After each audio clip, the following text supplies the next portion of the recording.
Hi అండి, అందరికీ నమస్తే. Welcome back to our channel. It's me Naga. ఈరోజు ఒక మంచి వీడియోతో, మీకు చాలా ఉపయోగకరమైనటువంటి వీడియోతో మీ ముందుకు వచ్చానండి. మనకి 40 సంవత్సరాలు దాటిన తర్వాత ఈ నొప్పులు, విపరీతమైనటువంటి కోపం, అలసట ఇవన్నీ ఎందుకు వస్తున్నాయంటారు? మనం చాలా బలంగా ఉండాలని లీటర్ల కొద్దీ చిన్నప్పటి నుంచి కూడా పాలు తాగుతూ ఉంటాం, కాల్షియం ట్యాబ్లెట్లు మింగుతూ ఉంటాం. అయినా మనం ఎందుకు ఇంత వీక్గా ఉంటున్నాం? మీలో చాలా మంది ఆరోగ్యం చాలా బాగుండాలి అని చెప్పేసి మంచి మంచి ఆహారాలు, బలమైనటువంటి ఆహారాలు తీసుకుంటూ ఉన్నారు. కానీ మీకు తెలియనటువంటి ఒక పచ్చి నిజం చెప్పనా? మీరు తీసుకునేటటువంటి ఆ బలమైన ఆహారాలు రక్తం ద్వారా ప్రవహించి కిడ్నీల్లో స్టోన్స్ లాగా మారుతున్నాయి. మీరు తీసుకునేటటువంటి ఆ కాల్షియం ఉన్నటువంటి ఆహారాలు మీ ఎముకలకు బలాన్ని ఇవ్వాల్సింది పోయి కిడ్నీల్లో సమస్యలుగా మారుతున్నాయి. డి అనే గేట్ కీపర్లు అక్కడ లేకపోవడం వల్ల. ఈ విటమిన్ డి అనేది ఎముకలకి ఎంట్రీ లాంటిది. ఈ విటమిన్ డి కనుక లేదనుకోండి, ఎముకలు గుల్లబారిపోతాయి. విటమిన్ డి గురించి అందరికీ తెలుసు, కానీ దాని సీరియస్నెస్ మాత్రం మీకు తెలియదు.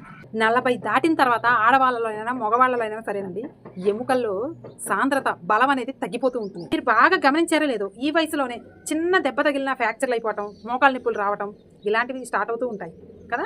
అసలు ఈ 40 ఏళ్ళు అనేది మనకు ఒక అంకె మాత్రమేనండి, కానీ మన శరీరానికి ఒక అలారం లాంటిది. నిన్నటి దాకా మనం ఏది తిన్నా అరిగిపోయేది, ఎంత పని చేసినా అలసట అనేది తెలియదు. కానీ 40 దాటిన తర్వాత ఇలా ఉండదండి.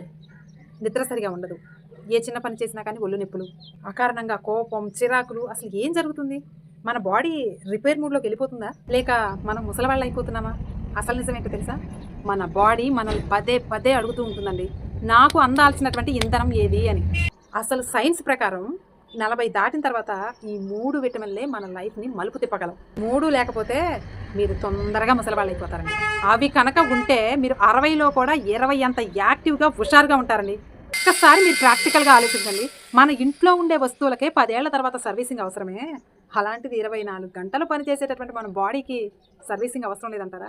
40 ఏళ్ల తర్వాత మనలో ఉన్నటువంటి మెటబాలిజం తగ్గిపోతూ వస్తూ ఉంటుంది, హార్మోన్స్ ఇన్బ్యాలెన్స్ తప్పుతుంది.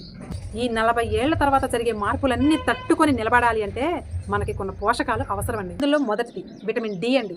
మనకి చాలా ఫ్రీగా దొరుకుతుంది ఎండలో నిలబడితే, కానీ మనం ఇది నెగ్లెక్ట్ చేస్తూ ఉంటాం. ఇది ఉంటేనే మన ఎముకలకి ఎంట్రీ అవ్వడానికి మంచి గేట్ కీపర్ లాంటిదండి ఇది. ఈ విటమిన్ డి అనేది ఎముకలకు ఒక్కటే ఉపయోగం కాదండి, మన ఇమ్యూనిటీని, అలాగే మన మూడ్ని కూడా కంట్రోల్ చేస్తుంది. మీరు గమనించారో లేదో, ఈ సూర్యరశ్మికి ఉండలేనటువంటి వాళ్ళకే ఎక్కువగా డిప్రెషన్కి గురవుతూ ఉంటారు.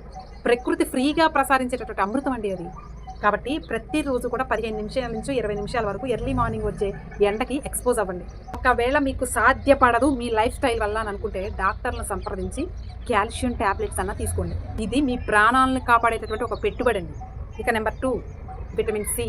ఇది మనల్ని యవ్వనంగా ఉండటానికి చాలా బాగా యూజ్ అవుతుందండి. మనం అద్దంలో చూసుకొని ముడతలు రాగానే చూసి కంగారు పడిపోతూ ఉంటాం, మన ఫేస్లో ముడతలు చూసేసి ఖరీదైన క్రీములు వాడుతూ ఉంటాం. కానీ మన లోపల డ్యామేజ్ జరుగుతూ ఉంటే పైన క్రీములు ఏం పనిచేస్తాయండి? మన వయసు పెరిగే కొద్దీ మన బాడీలో ఆక్సిటోసిన్ స్ట్రెస్ కూడా పెరుగుతూ ఉంటుంది. అంటే ఇనుముకు తుప్పు పట్టినట్టు మన కణాలకు కూడా తుప్పు పడుతూ ఉంటాయి. ఆ తుప్పుని క్లీన్ చేసేటటువంటి మంచి యాంటీ ఆక్సిడెంట్ ఈ విటమిన్ సి. చాలా సింపుల్గా చెప్తాను. మన బాడీ బిగుతుగా ఉండటానికి కొలాజిన్ అనే విటమిన్ కారణం అండి. కానీ మన వయసు పెరిగే కొద్దీ ఆ విటమిన్ తయారు చేసుకునేటటువంటి శక్తి మన బాడీ తగ్గిస్తూ ఉంటుంది. అదే కనుక మీరు విటమిన్ సి బాడీకి పుష్కలంగా అందించారనుకోండి, అది కొలాజిన్ ఉత్పత్తిని పెంచుతుంది. దీంతో చర్మం టైట్గా ఉంటుంది, గాయాలు తొందరగా మానతాయి, జుట్టు ఊడటం తగ్గుతుంది. అలాగే రక్తనాళాల గోడలు బలంగా ఉండాలంటే మనలో ఖచ్చితంగా విటమిన్ సి ఉండాలండి. ఈ విటమిన్ సి కనుక లేకపోతే గుండె జబ్బుల ముప్పు కూడా మీకు పెరుగుతుందండి. దీనికోసం ఖరీదైనటువంటి కోట్ల డబ్బులు ఏమో ఖర్చు పెట్టాల్సిన అవసరం లేదండి. రోజుకు ఒక ఉసిరికాయ తినండి, లేదా ఒక నిమ్మకాయ నీళ్ళలో కలుపుకొని తాగండి. ప్రకృతిలో దొరికేటటువంటి సహజ సిద్ధమైనటువంటి ఖరీదు తక్కువైనటువంటి అమృతాలండి ఇవి. ఇక లాస్ట్ అండ్ ఫైనల్ నెంబర్ 3 అండి, విటమిన్ B12. ఇది అసలు మనం అస్సలు పట్టించుకోము, కానీ మన మెదడుని, మన నరాల్ని శాసిస్తుంది ఈ B12. చాలామందికి ఈ వయసులో కాళ్ళు, చేతులు తిమ్మిర్లు రావటం, కాళ్ళల్లో సూదులు పొడిచినట్లుగా ఉండటం, మెట్లు ఎక్కుతుంటే ఆయాసం రావటం, చిన్న చిన్న విషయాలను కూడా మర్చిపోతూ ఉండటం. మనమేమనుకుంటాం, వయసు అయిపోతుంది కదా, ఇవన్నీ సహజంలే అనుకుంటాం. ఇది వయసు వల్ల వచ్చినవి కాదండి, B12 లోపం వల్ల. 40 ఏళ్ల తర్వాత మీ జీర్ణ వ్యవస్థలో మార్పులు వస్తూ ఉంటాయి, B12 లోపం ఎక్కువగా ఉంటుంది. అలాంటప్పుడు మీరు ఎంత మంచి ఫుడ్ తిన్నా కానీ అది మీ బాడీ గ్రహించుకోలేకపోతుంది. ఈ B12 లోపం వల్ల మన నరాల మీద ఉండేటటువంటి రక్షణ పొర దెబ్బతింటూ ఉంటుంది. ఇది కనుక దెబ్బతిన్నదనుకోండి, మీ మెదడు నుంచి వచ్చేటటువంటి సిగ్నల్స్ మీ శరీరానికి తొందరగా అందవు, ఏకాగ్రత తగ్గిపోతుంది, జ్ఞాపక శక్తి తగ్గిపోతూ ఉంటుంది. అందుకే పాలు, పెరుగు, పన్నీరు, ఆకుకూరలు ఇలాంటివి ఎక్కువగా తరచూ తీసుకుంటూ ఉండండి. 40 ఏళ్ళ తర్వాత మీ ఆరోగ్యానికి ముగింపు కాదండి, రెండో దశ. మొదటి దశ మీ పిల్లల కోసం, మీ ఫ్యామిలీ కోసం, అలాగే మీ సంపాదన కోసం ఉపయోగించారు. కానీ రెండో దశ మీ ఆరోగ్యం కోసం పోరాడండి. అప్పుడే మీ కుటుంబాన్ని మీరు మంచిగా చూసుకోగలుగుతారు. మీరు మొదటి దశలో సంపాదించిన ఆస్తి కంటే కూడా రెండో దశలో సంపాదించబోయేటటువంటి ఆరోగ్యం పెద్ద ఆస్తి అండి. దానికోసం ఈ చిన్న చిన్న మార్పులు చేసుకోండి. Vitamin D, vitamin C, B12 వచ్చేలాగా రోజు ఒక 20 నిమిషాలు ఎండలో నిలబడండి. రోజుకు ఒక ఉసిరికాయ కానీ నిమ్మరసం కానీ తీసుకునేటటువంటి అలవాటు చేసుకోండి. రోజు పాలు, పెరుగు, పన్నీరు ఇలాంటివి క్రమం తప్పకుండా తీసుకుంటూ ఉండండి. మందుల షాపులు చుట్టూ తిరిగే కంటే ఆ విటమిన్ ట్యాబ్లెట్స్ మింగే కంటే కూడా ఈ న్యాచురల్ ఫుడ్లో ఉండేటటువంటి విటమిన్స్ అందేలాగా ఆహారం తీసుకోండి. ఈ 3 విటమిన్లు కనుక మీరు డైలీ 40 దాటిన తర్వాత కనుక మీరు అందించగలిగితే మీరు ఆరోగ్యంగా జీవించడమే కాదండి, 60లో కూడా 20 అంత హుషారుగా యాక్టివ్గా ఉండగలుగుతారు. మన బాడీ ఇన్సులిన్ అందిస్తూనే ఉంటుంది, కానీ మన కణాలనే దాన్ని స్వీకరించలేకపోతూ ఉన్నాయి. కరెక్ట్గా ఇన్సులిన్ మన బాడీ స్వీకరించిన టైంలో మీరు బయట నుంచి బిస్కెట్లు, చాక్లెట్లు, cool drinks, bakery items, oil foods ఇలాంటివి అందించారనుకోండి, ఇందులో ఉండేటటువంటి బ్యాడ్ ఫ్యాటు మీ రక్తనాళాల గోడల అంచులకి పేరుకొని పోతూ ఉంటాయి. గుండెకి రక్త సరఫరాకి ఇవి అడ్డుపడుతూ ఉంటాయండి. ఇప్పుడు మైదా పిండితో తయారు చేసేటటువంటి బేకరీ ఐటమ్స్లో ఫైబర్ 0, దాంతో షుగర్ లెవెల్స్ బాగా పెరిగిపోతూ ఉంటాయి. మన లివర్ బలహీనపరిచేలా చేస్తూ ఉంటుందండి. ఈ లివర్ బలహీనపడిపోతే అది మన బాడీకి ఫిల్టర్ లాంటిదండి. అదే బలహీనపడిపోతే మన బాడీలో వేస్ట్ అనేది ఎక్కువగా స్టోర్ అవుతూ ఉంటుంది. అంతేకాకుండా ఈ బేకరీ ఐటమ్స్ మన కడుపు నిండినట్టు ఉండదండి. జంక్ ఫుడ్స్ తింటూనే ఉంటాం, దానివల్ల విపరీతంగా లావు పెరిగిపోతూ ఉంటాం. అలాగే షుగర్ని పూర్తిగా అవాయిడ్ చేస్తూ ఉండండి.